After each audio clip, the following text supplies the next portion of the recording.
ঈদুল আজহায় বাজারে আসছে নতুন টাকা। এ লক্ষ্যে ইতিমধ্যে নতুন টাকা ছাপানো শুরু হয়েছে। নতুন টাকায় থাকছে না কোনো ব্যক্তির ছবি, এমনটি জানিয়েছেন বাংলাদেশ ব্যাংকের গভর্নর ডক্টর আহসান এইস মনসুর। শনিবার সকালে পল্লী কর্ম সহায়ক ফাউন্ডেশনে দেশের প্রথম ক্রেডিট এনহান্সমেন্ট স্কিম উদ্বোধন শেষে কথা বলেন তিনি। গভর্নর বলেন, নতুন নোটে থাকবে দেশের বিভিন্ন ঐতিহাসিক স্থাপনা। ঈদে বাজারে প্রথমে 1000, 50 ও 20 টাকার নতুন নোট আসবে। টাকশাল থেকে জানা গেছে 20 টাকার নোট ছাপা প্রায় সম্পূর্ণ।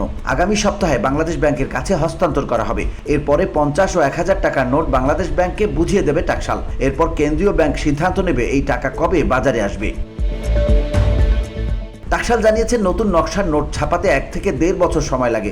আগস্টের ছাত্র জনতার গণ অভ্যুত্থানে আওয়ামী লীগ সরকারের পতনের পর অন্তর্বর্তী সরকার গঠিত হয়। গত ডিসেম্বরে নতুন নকশার নোট বাজারে আনার সিদ্ধান্ত নেয় এই সরকার। এরই ধারাবাহিকতায় টাকশাল চলতি মাসে নতুন নকশার নোট ছাপানো শুরু করে। বসুন্ধরা, উত্তরা, বনশ্রী, কুড়িল ও বাড্ডা সহ রাজধানীর বিভিন্ন স্থানে অভিজাত ও অত্যাধুনিক মানের ফ্ল্যাট কেনার এক নির্ভরযোগ্য প্রতিষ্ঠান প্লেজেন্ট প্রপার্টিজ লিমিটেড। তাই আপনার স্বপ্নের আবাসনের জন্য আজই যোগাযোগ করুন। Pleasant properties limited, where destiny matches eventually.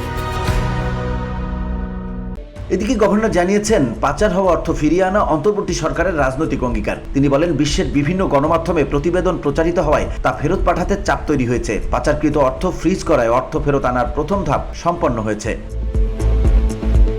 VOD Bangla news desk.